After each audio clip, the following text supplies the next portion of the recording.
Saul and the spirit medium. Now it came about in those days that the Philistines gathered their armed camps for war, to fight against Israel.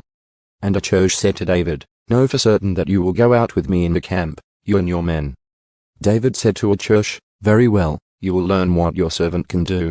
So Achish said to David, "Then I will assuredly make you my bodyguard for life."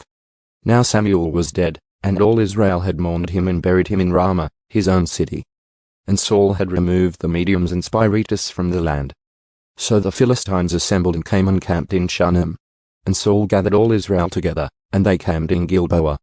When Saul saw the camp of the Philistines, he was afraid and his heart trembled greatly. So Saul inquired of the Lord, but the Lord did not answer him, either in dreams, or by the Urim, or by the prophets. Then Saul said to his servants, "Find for me a woman who is a medium, so that I may go to her and inquire of her." And his servants said to him, "Behold, there is a woman who is a medium at our door." Then Saul disguised himself by putting on different clothes, and went, he and 2 men with him, and they came to the woman by night. And he said, "Consult the spirit for me, please, and bring up for me the one whom I shall name for you." But the woman said to him, "Behold, you know what Saul has done, that he has eliminated the mediums and spiritists from the land. Why are you then setting a trap for my life, to bring about my death?" So Saul swore an oath to her by the Lord, saying, "As the Lord lives, no punishment shall come upon you for this thing." Then the woman said, "Whom shall I bring up for you?" And he said, "Bring up Samuel for me." When the woman saw Samuel, she cried out with a loud voice.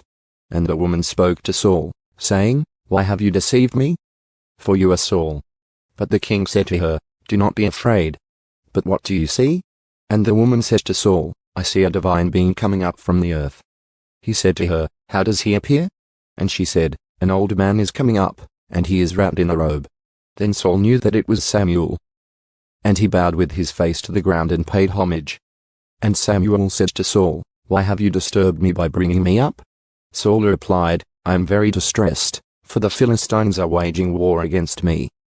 And God has abandoned me and no longer answers me, either through prophets or in dreams. Therefore I have called you, so that you may let me know what I should do." Samuel said, "But why ask me, since the Lord has abandoned you and has become your enemy? And the Lord has done just as he spoke through me. For the Lord has torn the kingdom from your hand and given it to your neighbor, to David.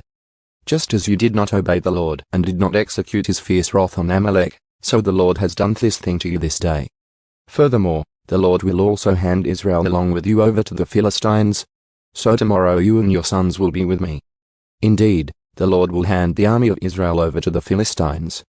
Then Saul immediately fell full length to the ground and was very afraid, because of Samuel's words.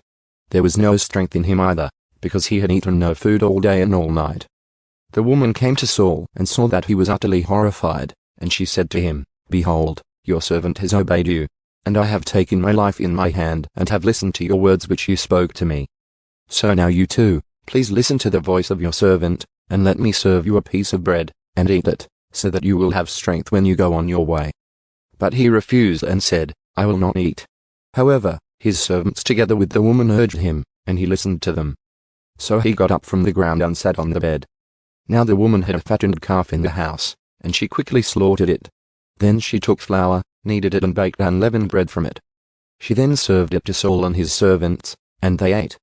Then they got up and left that night.